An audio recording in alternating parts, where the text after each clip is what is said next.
சங்கீதம் 18வது சங்கீதத்தினுடைய 28வது வசனத்தை நம்ம எல்லாரும் சேர்ந்து நம்ம வாசிக்க போகிறோம். ஆமேன். 18ஆம் சங்கீதத்தினுடைய 28வது வசனம் ஆண்டவர் நமக்கு கொடுத்திருக்கிற வாக்குத்தத்தத்தை எல்லாரும் சேர்ந்து வாசிக்கலாம். தேவரீர் என் விளக்கை ஏற்றுவீர், என் தேவனாகிய கர்த்தர் என் இருளை வெளிச்சமாக்குவார். இன்னொரு விஷயம் கூட வாசிக்கலாம். தேவரீர் என் விளக்கை ஏற்றுவீர், என் தேவனாகிய கர்த்தர் என் இருளை வெளிச்சமாக்குவார். இன்னொரு விஷயம் கூட வாசிக்கலாம். தேவரீர் என் விளக்கை ஏற்றுவீர், என் தேவனாகிய கர்த்தர் என் இருளை வெளிச்சமாக்குவார். ஹல்லேலூயா. கர்த்தருடைய பிள்ளைகளே, ஆண்டவர் இந்த மாதத்திலே, இந்த 11வது மாதத்திலே நமக்கு கொடுக்கிற ஒரு அற்புதமான வார்த்தை என்ன அப்படின்னு சொன்னா, என் தேவனாகிய கர்த்தர் என் இருளை வெளிச்சமாக்குவார், என் இருளை வெளிச்சமாக்குவார். ஒருவேளை உங்களுக்கு கண்கள் இருக்கலாம், உங்களுடைய வீட்டில் கரண்ட் வசதிகள் இருக்கலாம், நீங்க பார்க்கிறவர்களா இருக்கலாம், ஆனா யாருக்குமே தெரியாத ஒரு இருள் உங்க வாழ்க்கையிலே மூடி கொண்டிருக்கலாம். அப்படின்னா எனக்கு நல்ல வேலை இல்லையே அப்படின்ற ஒரு இருள் உங்களுக்குள்ள தொடர்ந்துட்டே இருக்கலாம். என்னுடைய வருமானம் இப்படி இருக்கேன்ற ஒரு இருள் இருக்கலாம். உங்க சரீரத்தில் இருக்கிற ஒரு வியாதி உங்களுக்கு ஒரு இருளை போல இருக்கலாம். இந்த இருளுக்கு நிறைய தன்மை இருக்குது. அப்படின்னா இந்த இருளுக்குள்ள ஒரு பொருள் இருந்தா அதை பார்க்க முடியாது. இருளில் குழப்பமா இருக்கும். இருளில் ஒரு மனுஷனுக்கு கான்பிடென்ட் இருக்காது. இந்த இருள் என்கிறது ஒரு மனுஷனுடைய வாழ்க்கையிலே தீய சக்தி தான் இந்த இருள். ஆனா ஆண்டவர் இந்த மாதத்துல நமக்கு கிருபையாய் வாக்கு கொடுக்கிறார். இந்த வாக்கு தத்தத்தை நீங்க 100% நம்புங்க. இந்த மாதம் முடிகிறதற்குள்ள உங்க வாழ்க்கையிலே நீங்கள் சந்திக்கிற எல்லா இருள்களையும் கர்த்தர் வெளிச்சமாய் மாற்றுவார். இருளில் இருந்த ஜனங்கள் பெரிய வெளிச்சத்தை கண்டார்கள். இந்த மாதம் கடன் என்கிற இருள் உங்களுக்கு முடிவிற்கு வரும். மன குழப்பம் என்கிற ஒரு இருள் இந்த மாதம் முடிவிற்கு வரும். நான் நம்புகிறேன், வியாதி என்கிற இருள் இந்த மாதம் முடிவிற்கு வரும். இந்த மாதம் முடிகிறதற்குள்ளே நான் கர்த்தரை விசுவாசிக்கிறேன். ஆண்டவர் நல்லவராயிருந்து என்னுடைய இருளை கர்த்தர் வெளிச்சமாய் மாற்ற போகிறார். நீங்கள் வெளிச்சத்திலே நடக்க போகிறீர்கள். நீங்கள் பிரகாசத்திலே நடக்க போகிறீர்கள். இனி உங்களுடைய கண்களுக்கு முன்பாக எந்த குழப்பமும் இல்லாமல் உங்கள் வாழ்க்கையை தெரிந்து கொள்வதற்கு ஆண்டவர் ஒரு வெளிச்சத்தை கர்த்தர் தரப்போகிறார். ஆமென். நான் விசுவாசிக்கிறேன். ஊழியத்தை ஆரம்பிச்சு செஞ்சிட்டு இருந்தாலும் இந்த ஊழியத்துல என்ன மாதிரி இருந்துச்சுன்னா, ஊழியம் வெளிச்சமா தான் இருந்துச்சு, ஊழியத்துல நடக்கிறதெல்லாம் வெளிச்சமா தான் இருந்துச்சு. ஆனா எனக்குள்ளே அதனுடைய சரியான ஒரு அண்டர்ஸ்டாண்டிங் இல்லாததுனால, சரியான ஒரு ஞானம் இல்லாததுனால நிறைய இடத்துல ஊழியத்துல ஒரு இருட்டான ஒரு பாதையில கடந்து போனேன். அப்படின்னா முடிவெடுக்க தெரியாது, எப்படி போகணும்னு தெரியாது, பயமான காரியங்கள் எல்லாம் இருக்கும். ஆனா கர்த்தர் இன்றைக்கு இந்த பலிபீடத்தில் நான் சாட்சியோட நிற்கிறேன். என் இருளை கர்த்தர் வெளிச்சமாய் மாற்றினார். அந்த தேவன் தான் இன்று உங்களுக்கும் எனக்கும் கர்த்தர் வாக்கு கொடுக்கிறார். வெகு சீக்கிரத்திலே உங்க இருள் வெளிச்சமாய் மாறும். ஆண்டவர் உங்களை வெளிச்சத்திலே நடக்க பண்ண போகிறார். ஒரு கைகளை உயர்த்தி ஒரு 5 டைம் சொல்லுங்க, என் தேவனாகிய கர்த்தர் என் இருளை வெளிச்சமாய் மாற்றுவார். சொல்லுங்க. உங்க வீட்டுல ஒரு வெளிச்சம் பிரகாசிக்கும், உங்கள் வேலை ஸ்தலத்துல ஒரு வெளிச்சம் பிரகாசிக்கும், உங்களுக்குள் ஒரு வெளிச்சம் பிரகாசிக்கும், உங்க இருதயத்துல ஒரு வெளிச்சம் பிரகாசிக்கும், உங்க சிந்தையில ஒரு வெளிச்சத்தை பிரகாசி.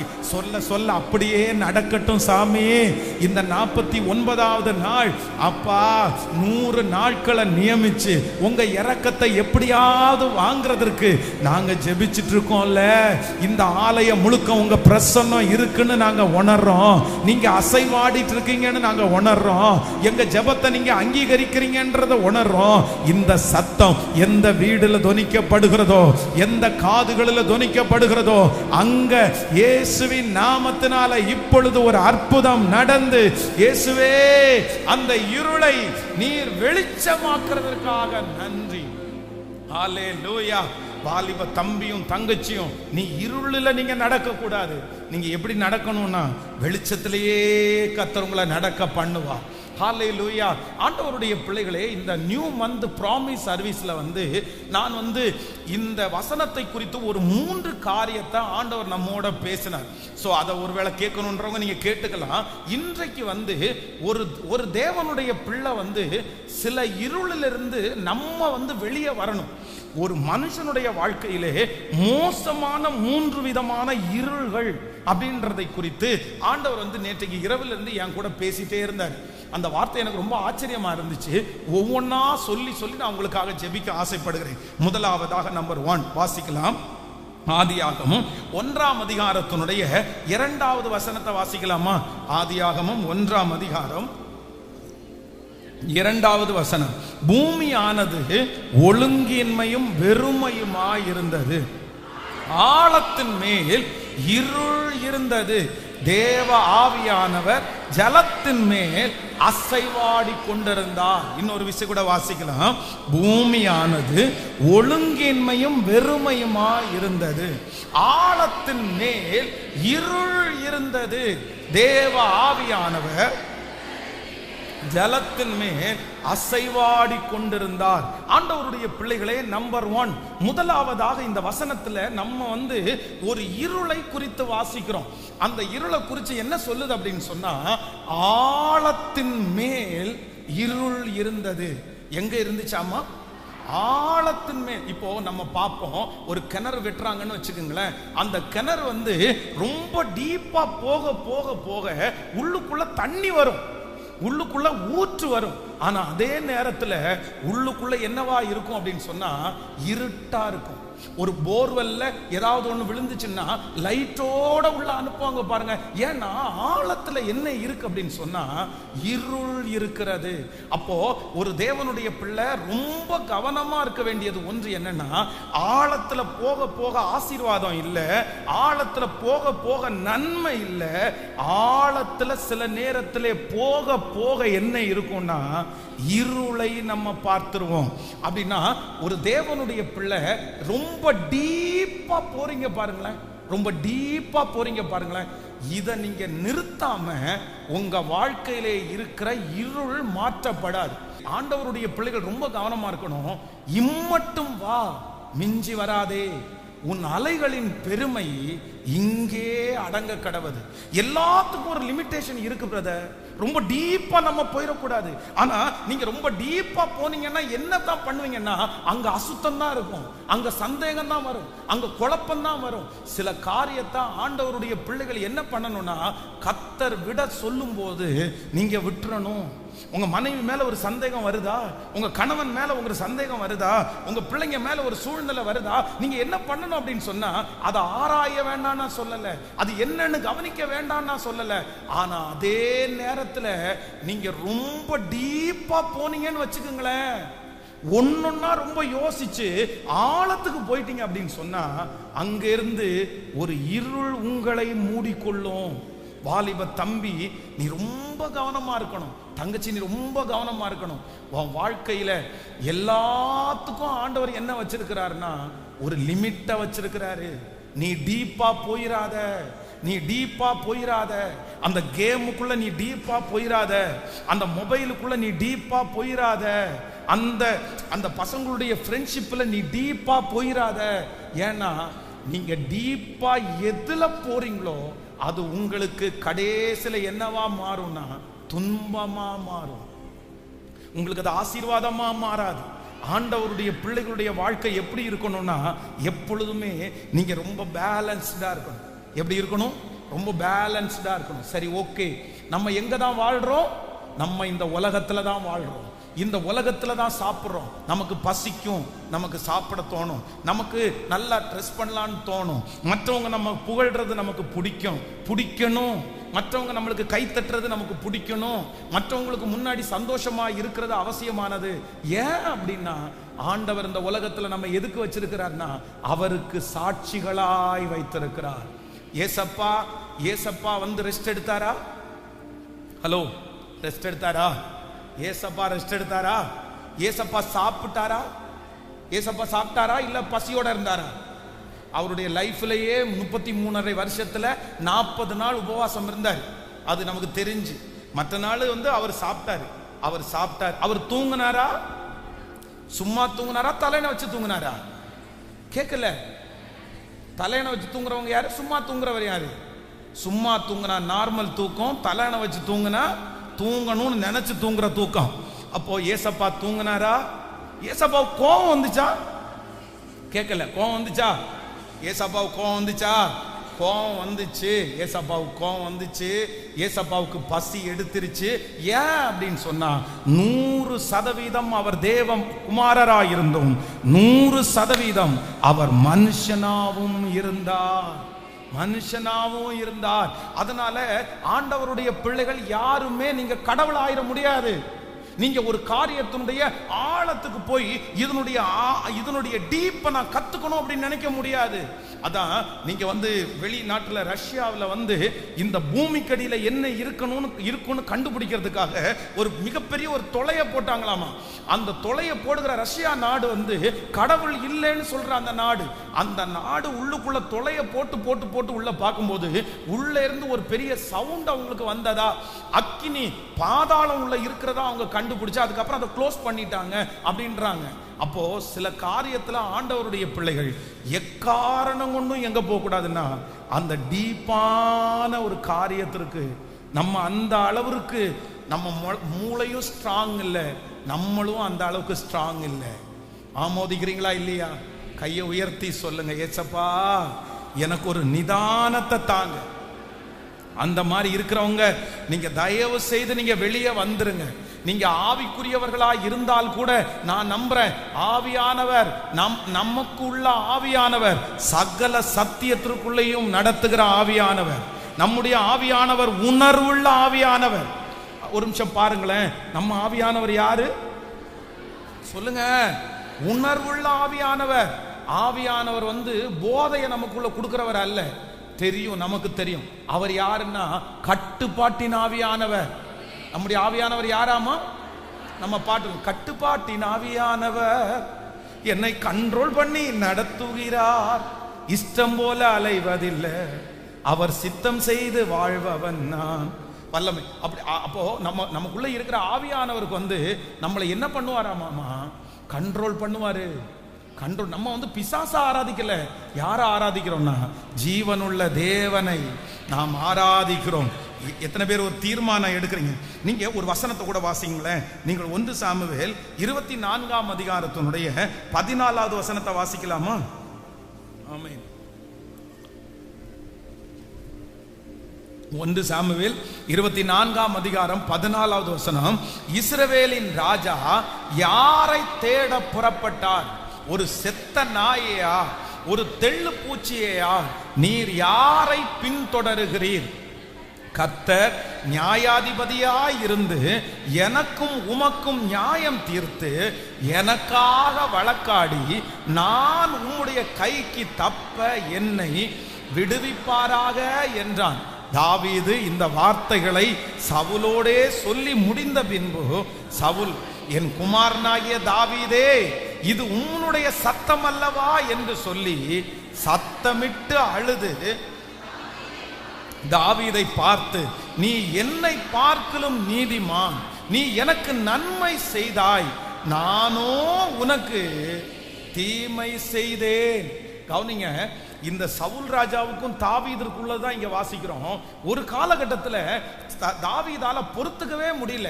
உடனே என்ன பண்றாரு அப்படின்னா, குகைக்கு பின்பாக இருந்து இந்த சவுலுடைய வஸ்திரத்தினுடைய ஒரு ஓரத்தை அறுத்து சவுலுக்கு முன்னாடி காமிக்கிறாரு. இதை பாருங்கய்யா, இந்த வஸ்திர தொங்கல் அப்படின்றது நீங்க நினைக்கிறது மாதிரி என்னமோ சேலையை வெட்டுறது மாதிரி எல்லாம் கிடையாது, ஏதோ துணியை அறுக்கிறது மாதிரி கிடையாது. வஸ்திரத்தின் தொங்கல் அப்படின்றத அவ்வளோ ஈஸியா அறுக்க முடியாது. அதை தெரியாம அறுக்கவும் முடியாது, அவ்வளவு பலம் உள்ளது. ஆனா அந்த வஸ்திர தொங்கலை அறுத்து வச்சுட்டு காமிக்கிறார். பாருங்கயா, இந்த வஸ்திர தொங்கலை நான் அறுத்த எனக்கு உங்க கழுத்தை அறுக்கிறதுக்கு எவ்வளவு நேரம் ஆகும்? உங்களை கொல்றதுக்கு என்ன எவ்வளவு நேரம் ஆகும்? எனக்கு பின்னாடி இருக்கிற என்னுடைய சிம்பத்திகள், எனக்கு பின்னாடி இருக்கிற 600 பேரு எங்கிட்ட என்ன சொல்றாங்க தெரியுமா? நீங்க ஒண்ணும் பண்ண வேண்டாம், நீங்க ஒதுக்கிக்கீங்க, நாங்க பாத்துக்கிறோம்னு சொன்னாங்க. ஆனா உங்க மேல அவங்க எழும்ப கூடாதுன்னு நான் அவங்கள ஆஃப் பண்ணி வச்சிருக்கிறேன். இப்ப தெரியுமான்னு சொன்ன உடனே சவுல் என்ன சொல்றாருன்னா, எப்பா என்னை பார்க்கலும் நீ நீதிமான், நான் உனக்கு தீமை செஞ்சேன், நீ எனக்கு என்ன பண்ணுன? இவ்வளவு ஒரு ராஜா சாதாரணமான ஒரு மனுஷனிடத்துல மன்னிப்பு கேட்கிற அளவிற்கு தள்ளப்பட்டது என்ன தெரியுமா? வேற ஒண்ணும் இல்ல, இந்த சவுலிடத்திலே இருந்த ஒரு மிகப்பெரிய எதிர்மறையான ஒரு நெகட்டிவ் என்னன்னா, ரொம்ப டீப்பா என்ன எடுத்தாலும் ரொம்ப டீப்பா. சரி, சவுல் கொண்டது 1000, தாவீது கொண்டது 10000. பாடுனது தப்பு தான், யாருக்குனாலும் கஷ்டமா தான் வரும். தலைவன் இருக்கும்போது தொண்டன் ஒருத்தனை பார்த்து நீ தான் 10,000 சொன்னா யாருக்குனாலும் கோவம் வரும். ஏமா இப்படி பாடுறீங்க? உங்களுக்கு என்ன பிரச்சனை? ஏன் 2 பேரையும் சண்டை இழுத்து விடுறீங்களா? உங்களுக்கு இதுவே வேலையா போச்சு. இந்த மாதிரி நிறைய சிஸ்டேஷன் வரும். அன்னைக்கு எப்படி சவுல் கொண்டது 1000, இந்த பாட்டு தேவைங்களா? பாடலாமா? இப்போ 2 பேருக்கும் ஒரே மாதிரி 1000 கொடுத்தா கூட பரவாயில்ல. இது சவுல் ராஜாவை ஏத்தி விடணுன்றதுக்காகவே சவுல் கொண்டது 1000, தாவீது கொண்டது 10000. அதுவும் முறையாய் பாடினார்களாம். முறையா பாடினாங்கன்னா இந்த தாளத்துக்கு குறைஞ்சது 6 டைம் இருக்கும். அப்படின்னா ஒரு தாளம் தந்தானை துதிப்போமே தந்தானை, அது 6 டைம். இந்த 6 டைம் பாடினதான் ஒரு தாளம். அப்போ என்ன பாடிப்பாங்க? சவுல் கொண்டது 1000, தாவீது கொண்டது 10000, சவுல் கொண்டது 1000, தாவீது கொண்டது 10000. இப்படின்னா 6 டைம் ரெக்கார்ட் ஆகிற மாதிரி பாடியாச்சு. தப்பு தான். சரி, இப்படி பாடி இருக்க கூடாது. உடனே என்ன பண்ணிருக்கணும்? அவங்கள கூப்பிட்டு ஒரு மிரட்டி இந்த மாதிரி பாடுற வேலையை வச்சுக்காதீங்க, இது 2 பேருக்கும் சண்டை உண்டாக்குற மாதிரி இருக்குது, ஒழுங்கா பாடுங்க, சவுல் கொண்டது 1000, தாவீது கொண்டது 1000 பாடுங்க அப்படின்னு பாட வச்சிருந்தா கூட பரவாயில்ல. உடனே இந்த சவுல் என்ன பண்ணிட்டான்னா ரொம்ப டீப்பா போயிட்டான். இவனால நமக்கு பிரச்சனை வந்துருமோ? இவன் நம்மளை அழிச்சிருவானோ? இவன் நம்மளை கொன்னுட்டு ஏறி ராஜாங்கத்துல உட்கார்ந்துருவான் போலதான் தெரியுது. இவனுக்கு இப்பவே இத்தனை பேர் சப்போர்ட் பண்ண ஆரம்பிச்சாங்களோ, இவங்க எல்லாம் அவனுக்கு பின்னாடி போயிருவாங்களோ, போயிட்டாங்கன்னா இவங்க எல்லாம் சேர்ந்து நம்மளை அடிச்சிருவாங்களோ? இது தேவையில்லாதது. கர்த்தர் அபிஷேகம் பண்ணின ஒரு மனுஷன் மேல யாரும் கை வைக்க முடியாது. நான் நம்புறேன், ஆண்டவருடைய அனுமதி இல்லாம உங்களுடைய தலையிலிருந்து ஒரு முடி ஆகிலும் கீழே விழுவது இல்லை. அன்றியும் அவருடைய தீர்மானத்தின்படி அழைக்கப்பட்டவர்களாகி தேவனிடத்தில் அன்பு கூறுகிறவர்களுக்கு சகலமும் நன்மைக்கு ஏதுவாகவே நடக்கிறது. ஸ்டாப் பண்ணுங்க. எதுக்கு ஸ்டாப் பண்ணுங்க அப்படின்னு சொன்னா, எதுலையுமே என்ன போகாதீங்க.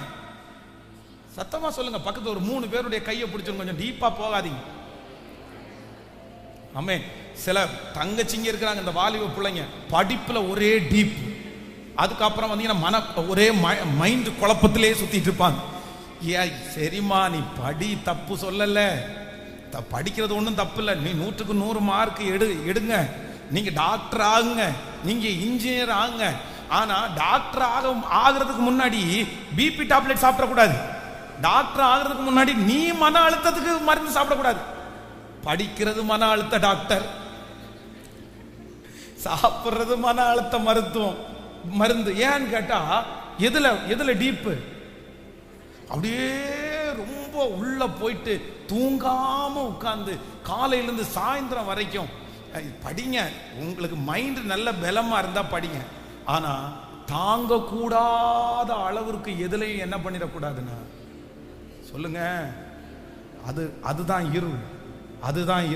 இங்க இருக்கிற யாரையோ ஒருத்தரை பார்த்து ஆண்டவர் இந்த சத்தத்தை கேட்கிறவங்கள்ட்ட தெளிவா பேசுறாரு. மகளே, நீ ரொம்ப டீப்பா போற, இது உனக்கு சிக்கல்ல கொண்டு வந்து விட்டுரும், நீ நோயாளியா மாறிடுவீங்க. பிரதர், நீங்க ரொம்ப டீப்பா போறீங்க, இது உங்க மன அழுத்தத்துல கொண்டு வந்து விட்டுரும், உங்களை சிக்காக்கிறோம். நீங்க இன்னைக்கு இருக்கிற பலத்தோட கூட இன்னும் இருக்க முடியாது. பரவாயில்ல, நீங்க வாழணும், நீங்க நிக்கணும். நீங்க இழந்தது எல்லாமே ஆண்டவர் உங்களுக்கு திரும்ப தருவார். உங்களால ஆண்டவர் உங்களை கொண்டு எதை வேணாலும் கர்த்தர் செய்வார். நீங்க இந்த காரியத்தை குறித்து ரொம்ப டீப்பா போய் குழப்பி போய் உங்க சரீரத்தை வீணடிச்சிடாதீங்க, உங்க பலத்தை இழந்துடாதீங்க. நான் நம்புறேன், உங்களை அழைச்ச தெய்வம் உண்மை உள்ளவர், உங்களை வேறு பிரிச்ச தெய்வம் உண்மை உள்ளவர். எவ்வளவு பெரிய பிரச்சனை வந்தாலும் நீங்க பார்க்க போறதில்ல, அவர் பார்த்துக்குவாரு. உங்க நோய்களை அவர் பார்த்துக்குவாரு, உங்க அலைச்சல்களை அவர் பார்த்துக்குவாரு, உங்க வியாதியை அவர் பார்த்துக்குவாரு. நீங்க இப்ப கடந்து போகிற பிரச்சனையை கர்த்தர் பார்த்துக்குவாரு. யெகோவா ஈரே, கர்த்தருடைய பர்வதத்துல பார்த்து கொள்ளப்படும். பிள்ளைய கொடுத்தவர் பிள்ளையினுடைய எதிர்காலத்தை பார்த்துக்குவாரு. பிள்ளைய கொடுத்தவர் கல்யாண செலவுக்கான பணத்தை கர்த்தர் தருவாரு. கர்த்தர் தருவாரு. எல்லாத்தையும் யார் தருவாருன்னா, அவருக்கு தெரியாமலா நடந்துற போது, அவருக்கு தெரியாமலா நடந்துற போகுது. சோ நம்பர் 1, எல்லாரும் ஜெபிக்க போறோம். என்னன்னா, ஆழத்தின் மேல் என்ன இருக்காமோ, எதுல இருள் இருக்குது? மனப்பாடமா கத்துக்குங்க. ஆழத்தின் மேல் இருள் இருக்குது. சோ நான் எண்ண வேண்டியதுக்கு மிஞ்சி நான் என்ன பண்ணக்கூடாதுன்னா, எண்ணக்கூடாது. ஹல்லேலூயா. சோ நம்பர் 2, இரண்டாவதாக இந்த இருள் எங்க இருக்குது அப்படின்றத நம்ம வாசிக்க போகிறோம். நீதிமொழிகள் 20ஆம் அதிகாரத்தினுடைய 5வது வசனத்தையும், சங்கீதம் 146வது சங்கீதத்தினுடைய 4வது வசனத்தையும், 91வது சங்கீதத்தினுடைய 11வது வசனத்தையும் நம்ம வாசிக்க போறோம். வாசிக்கலாமா? நீதிமொழிகள் 20ஆம் அதிகாரம் 5வது வசனம். மனுஷனுடைய இருதயத்தில் உள்ள யோசனை ஆழமான தண்ணீரை போல் இருக்கிறது,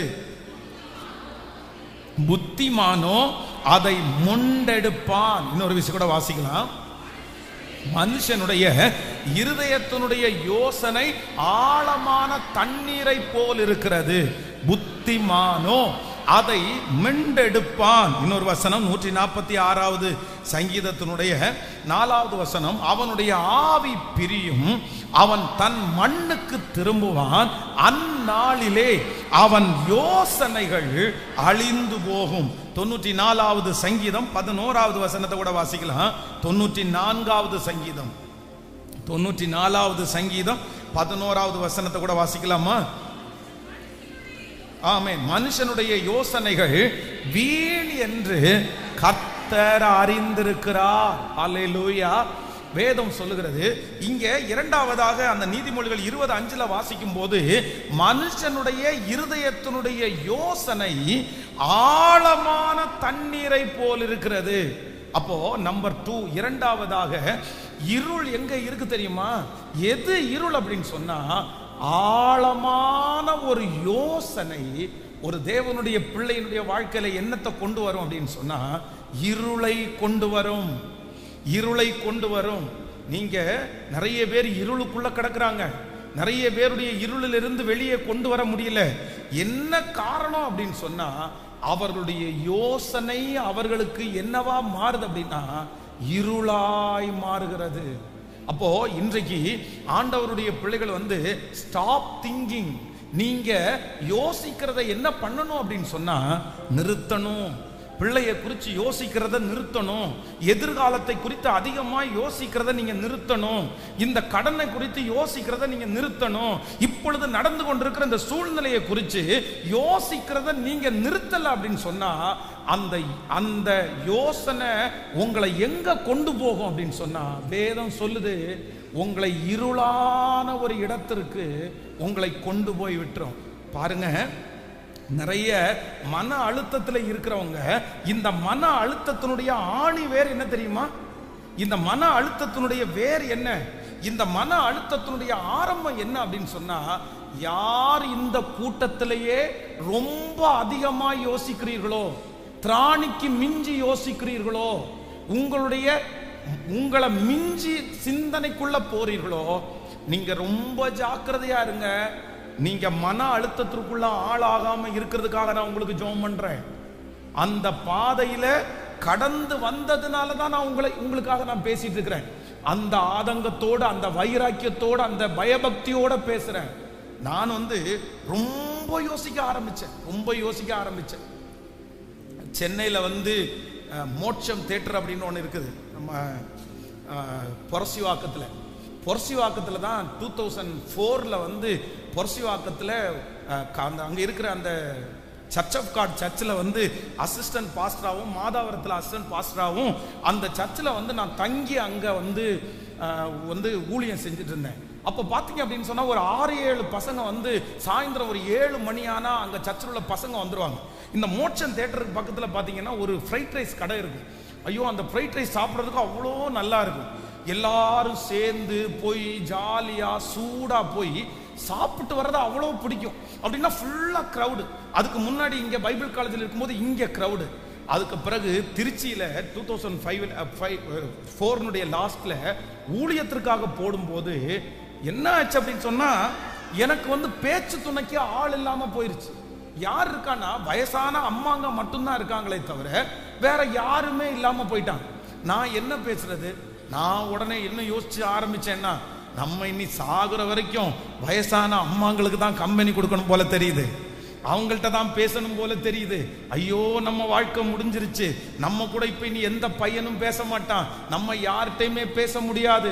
யோசிச்சு யோசிச்சு யோசிச்சு நம்ம இந்த மாதிரி தெரியாம வந்துட்டோம். அந்த யோசனை வந்து என்ன மன அழுத்தத்துல கொண்டு போய் நோயாளியாய் மாத்தி இன்னைக்கு வரைக்கும் எத்தனையோ பேருக்கு கவுன்சிலிங் கொடுக்குறேன். 100 பேருக்கு கவுன்சிலிங் கொடுத்தா மன அழுத்தத்தில் இருக்கிற 10% பேரை தான் வெளியே கொண்டு வர முடியுது. 90% பேரை வெளியே கொண்டு வர முடியல. ஏன்னா இந்த மன அழுத்தம் அப்படின்றது வந்து சைக்காலஜிக்கலா பாதிக்கப்படுறதுங்கிறது அவ்வளவு எக்ஸ்ட்ரீமான ஒரு வியாதி, அவ்வளவு மோசமான ஒரு வியாதி. நான் அதை அனுபவிச்சதுனால இன்றைக்கு சொல்றேன்.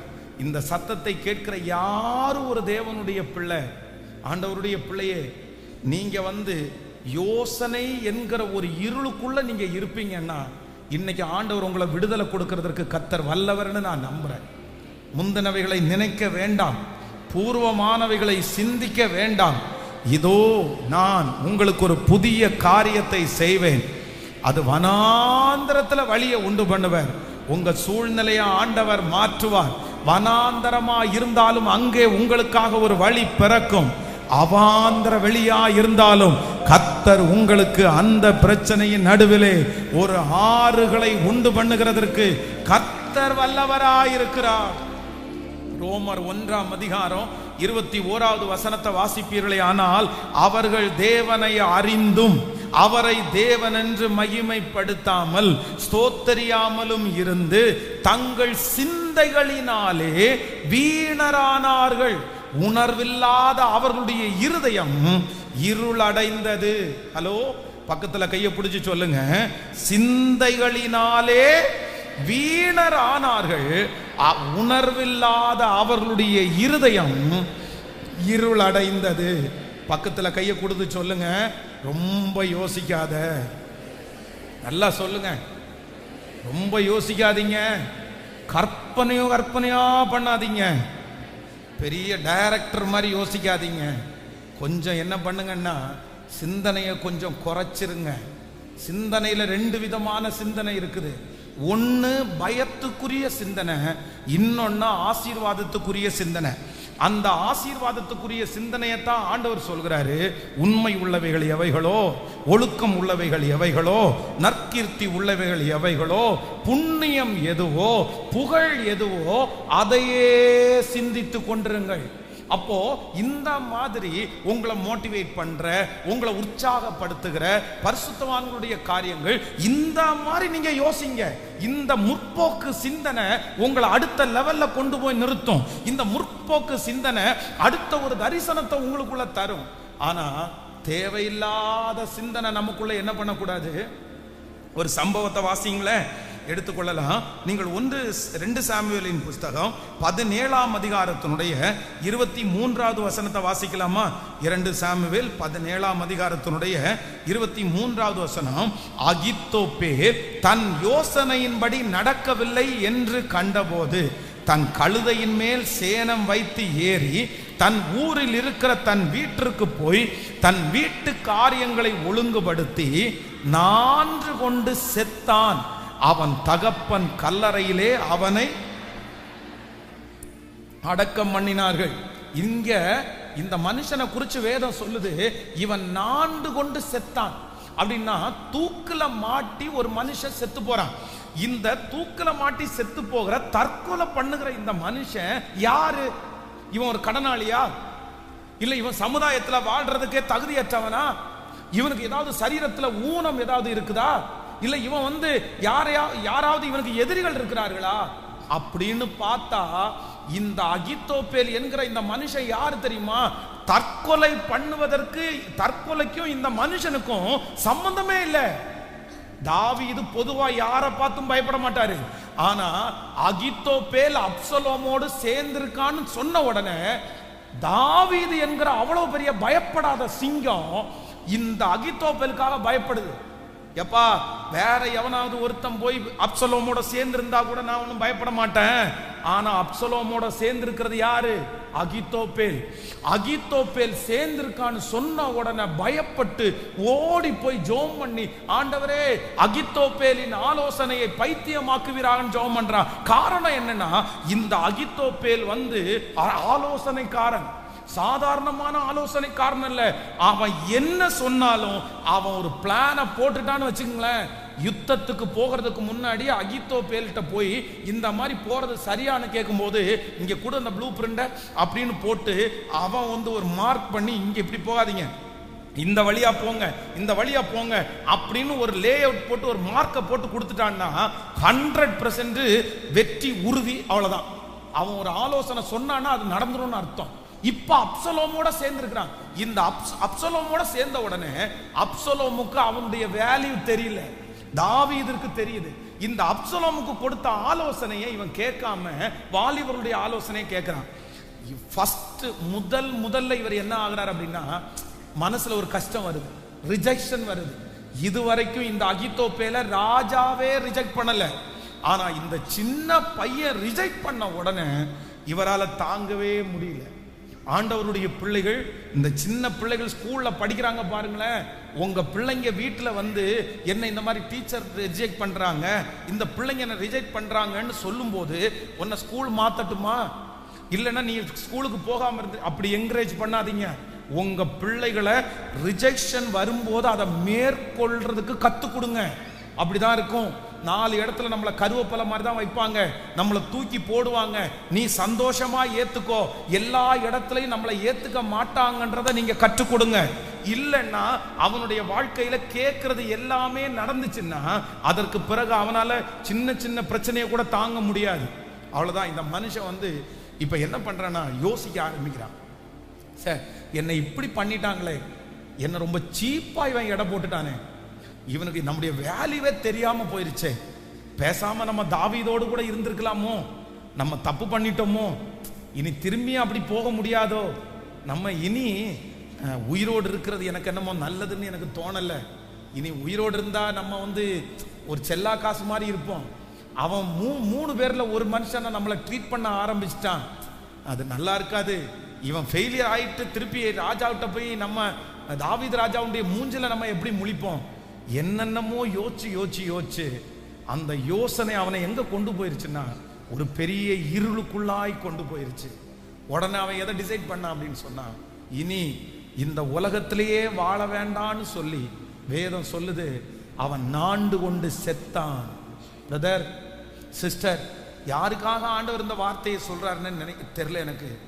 நம்பர் 2, இரண்டாவது ஒரு பெரிய இருள் இருக்கு பிரதர், ஒரு பெரிய இருள் இருக்கு சிஸ்டர். அந்த இருள் என்ன இருள் அப்படின்னு சொன்னா, நடக்காத ஒரு காரியத்தை நினைச்சு, இது நடந்துருமோன்னு நினைச்சு,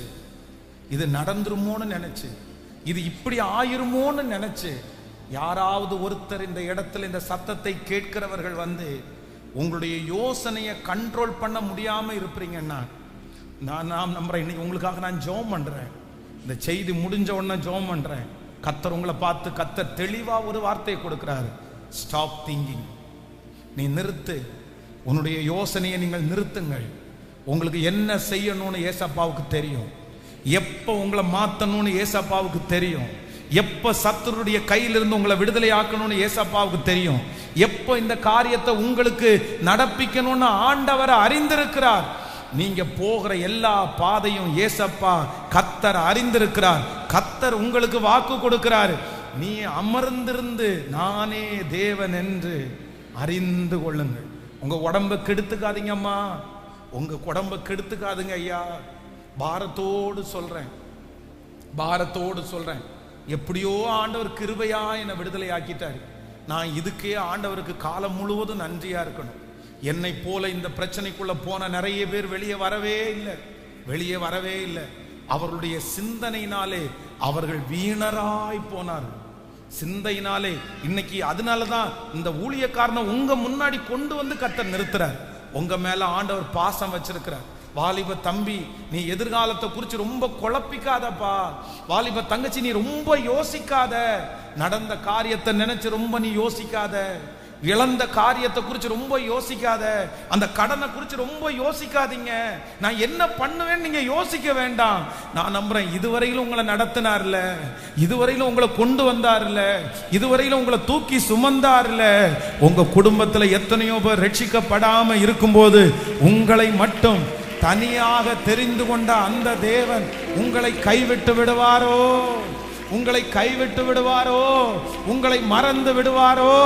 அவர் உங்களை விசாரிக்கிற தேவன். அவர் உங்களுடைய கவலைகளை எல்லாம் வைத்துக் கொள்ளுகிற தேவன். உங்களுடைய பாரத்தை சுமக்கிற தேவன். வருத்தப்பட்டு பாரம் சுமக்கிறவர்களே, நீங்கள் எல்லாரும் என்னிடத்தில் வாருங்கள், நான் உங்களுக்கு இளைப்பாறுதலை தருவேன் என்று சொன்ன அந்த தேவனுடைய இளைப்பாறுதல் உங்கள் தலையின் மேல் வந்து அமருவதாக.